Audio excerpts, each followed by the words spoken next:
Bismillahirrahmanirrahim. Assalamualaikum warahmatullahi wabarakatuh.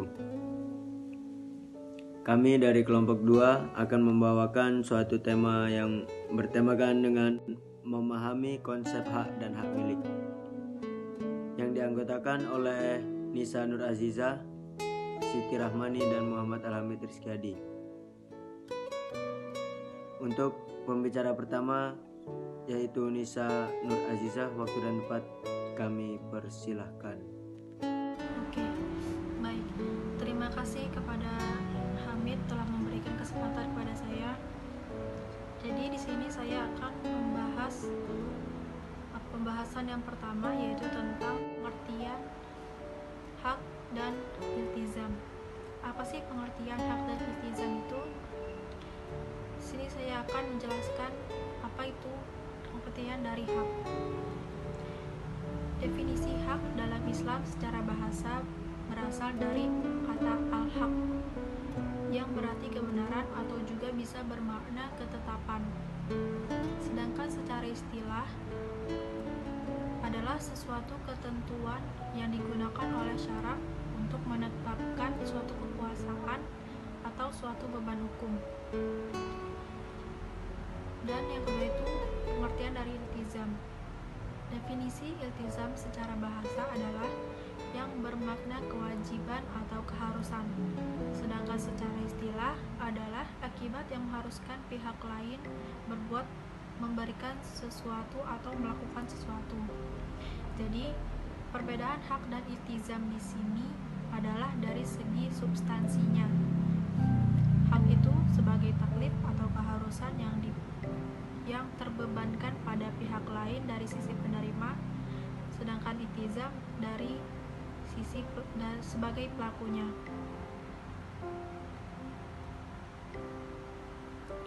Selanjutnya pembahasan yang kedua, yaitu tentang akibat-akibat hukum suatu hak.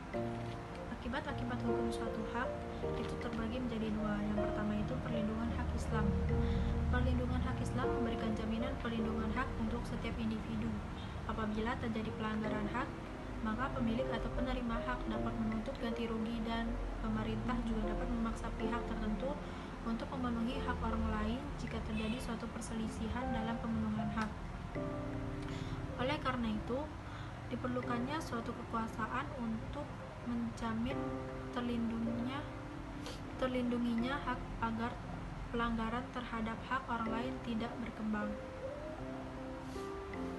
Yang kedua itu penggunaan hak Islam. Penggunaan hak Islam memberikan kebebasan bagi setiap individu untuk menggunakan haknya sesuai dengan kehendak sepanjang tidak bertentangan dengan syariat.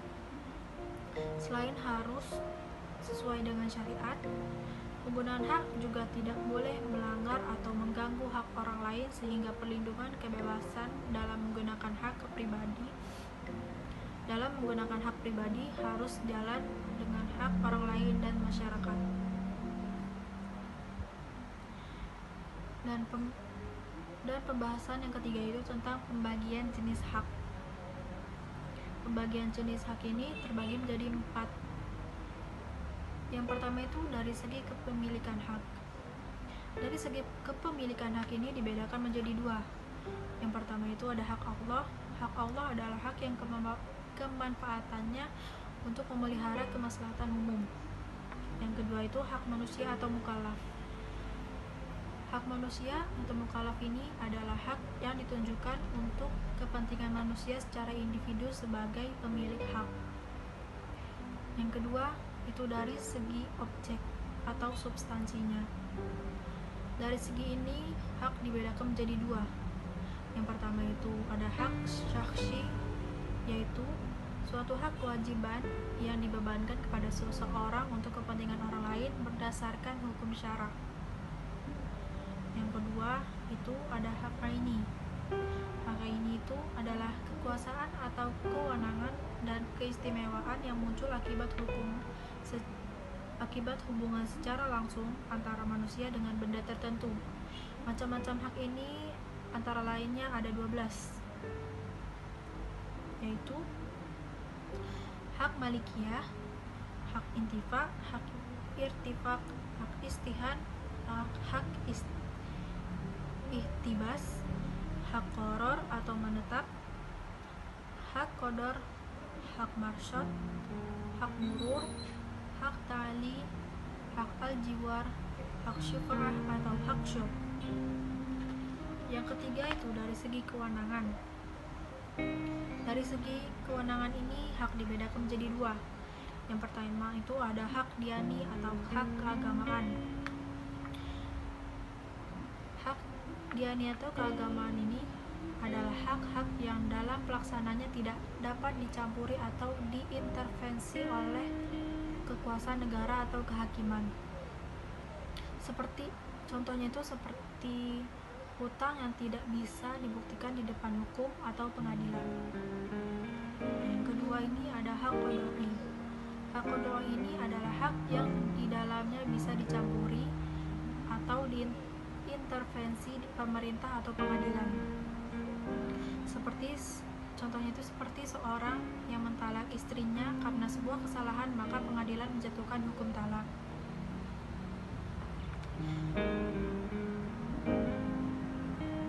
Yang terakhir itu dari segi kemasyarakatannya.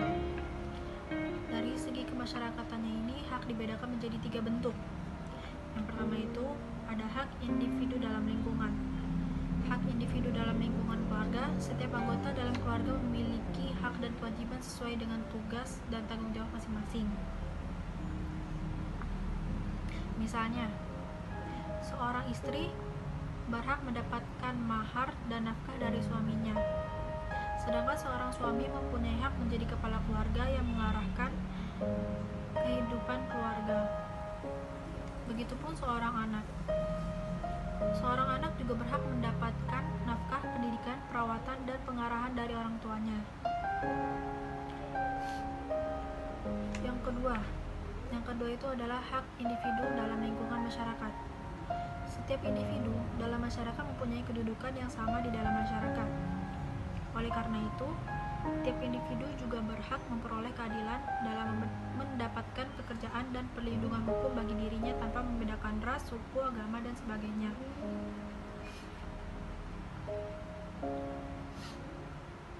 Islam tidak saja menghendaki adanya keadilan yang menjamin ditegakkannya kesamaan hak, tetapi lebih dari itu, Islam menghendaki terlaksananya kebajikan, terutama kepada fakir miskin. Setiap individu dalam masyarakat bertanggung jawab melengkapi kebutuhan primer kaum fakir miskin. Terakhir, yang ketiga itu adalah hak individu dalam lingkungan negara dan hubungannya dengan negara. Di antaranya itu adalah kebebasan bertempat tinggal, mendapat perlindungan hukum bagi diri, keluarga, dan hartanya.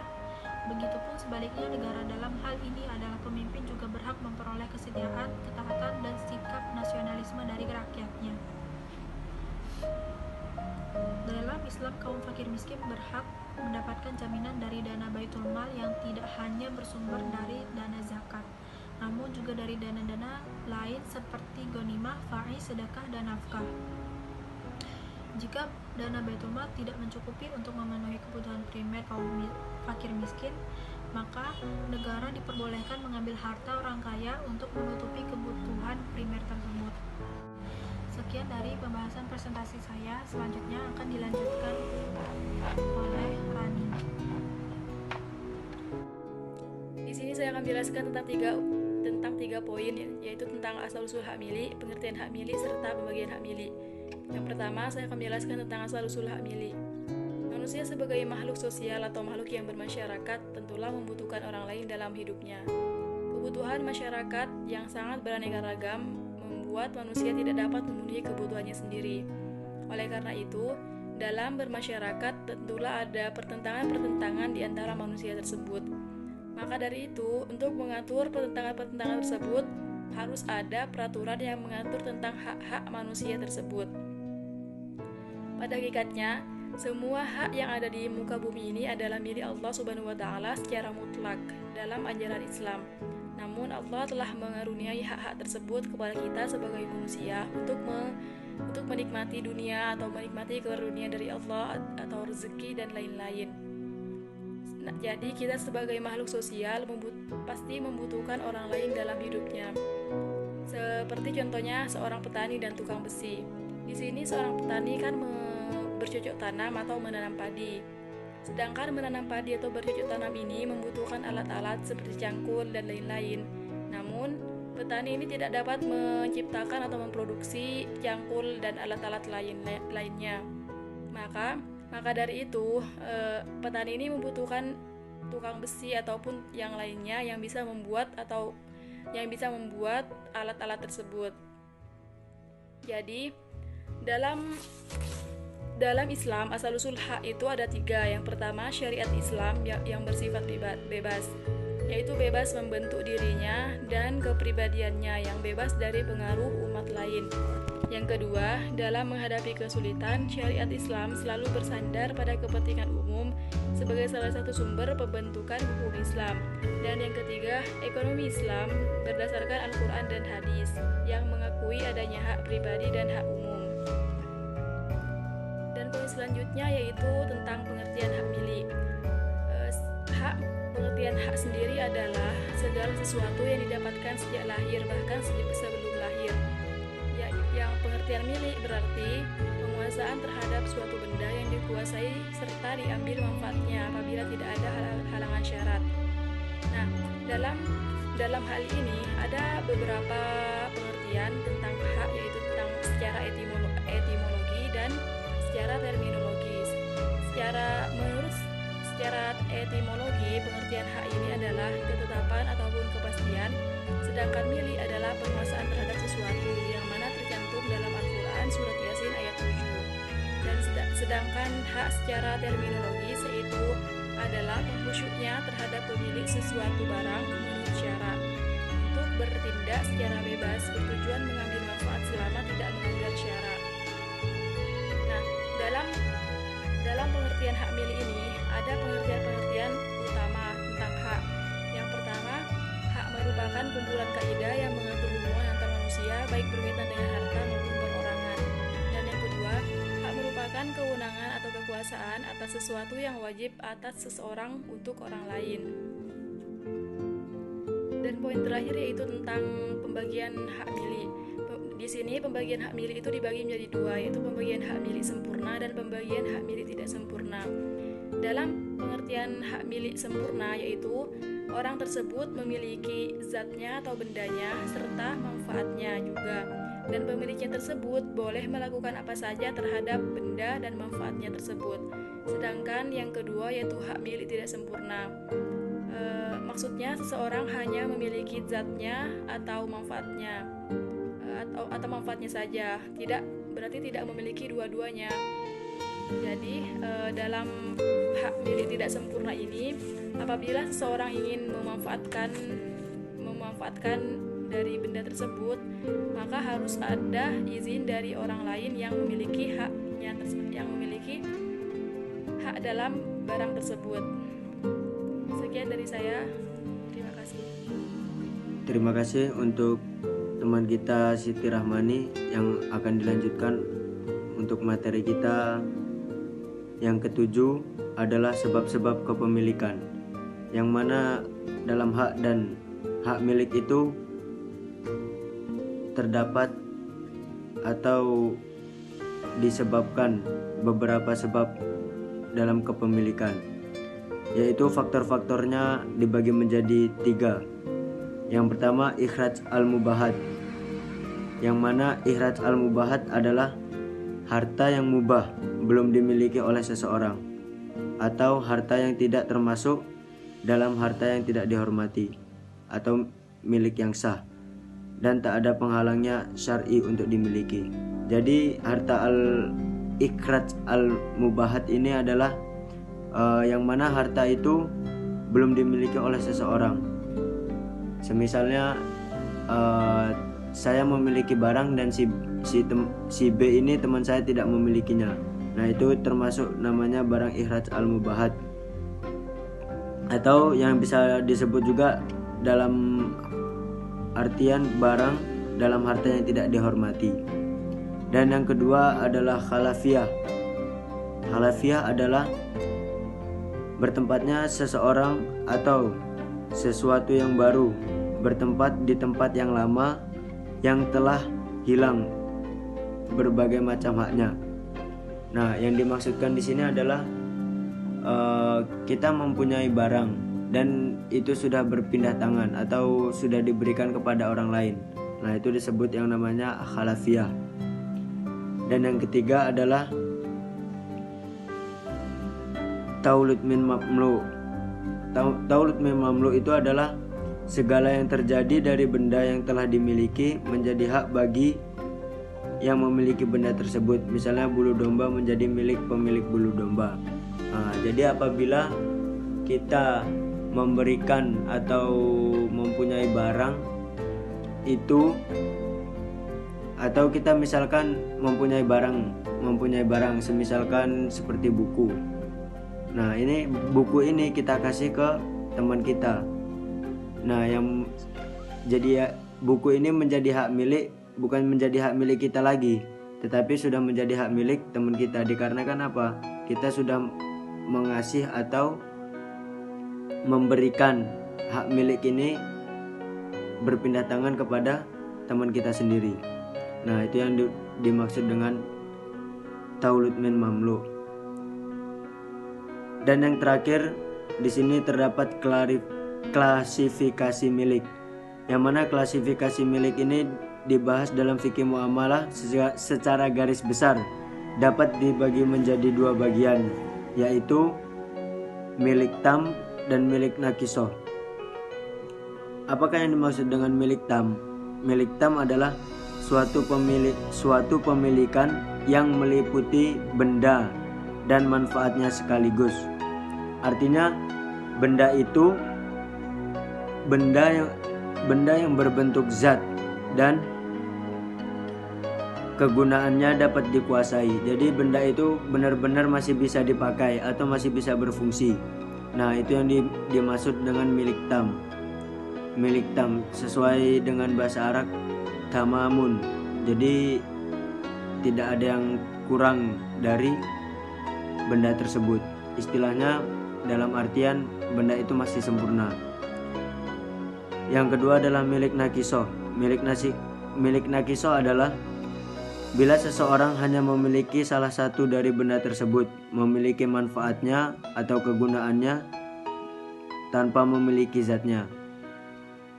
Jadi di milik nakisoh ini yang diartikan adalah benda itu, salah satu seseorang itu memiliki salah satu benda, tetapi benda itu tidak bisa dipakai lagi atau tidak bisa berfungsi lagi seperti semula. Di sini sudah kelihatan dari yang namanya milik nakisoh dan milik tam. Kalau milik tam tadi benda itu masih bisa berfungsi seperti semula. Kalau milik nakisoh, benda itu sudah tidak bisa atau tidak bisa digunakan seperti semula lagi. Seperti yang kita ketahui, nakisoh dalam bahasa Arab itu adalah nukson. Nah, nukson itu adalah kekurangan atau kurang. Jadi dalam benda tersebut itu ada suatu kekurangan dan tidak seperti semula lagi atau seperti semula yang pernah kita ketahui dan bisa kita gunakan dalam sehari-hari. Dan mungkin itu saja dari saya, dan kita bisa mengambil suatu intisari dari teman-teman kita tadi. Mungkin tadi ada yang membahas apakah itu yang dimaksud dengan hak dan hak milik. Nah, dari situlah kita bisa mengetahui yang telah dibahas oleh teman-teman kita tadi. Dan ada beberapa akibat-akibat hukum suatu hak. Nah, akibat-akibat hukum suatu hak itu dibagi menjadi dua tadi. Nah, bisa kalian pahami dan kalian cermati. Apabila mungkin ada kekurangan, mohon maaf. Dan sesungguhnya manusia itu tidak akan luput dari suatu kesalahan. Mungkin itu saja dari kami. Apabila ada kesalahan, mohon dimaafkan, dan kesalahan itu dari diri kami masing-masing. Dan apabila ada kebenaran, itu datangnya hanya dari Allah Subhanahu wa Ta'ala. Terima kasih. Wassalamualaikum warahmatullahi wabarakatuh.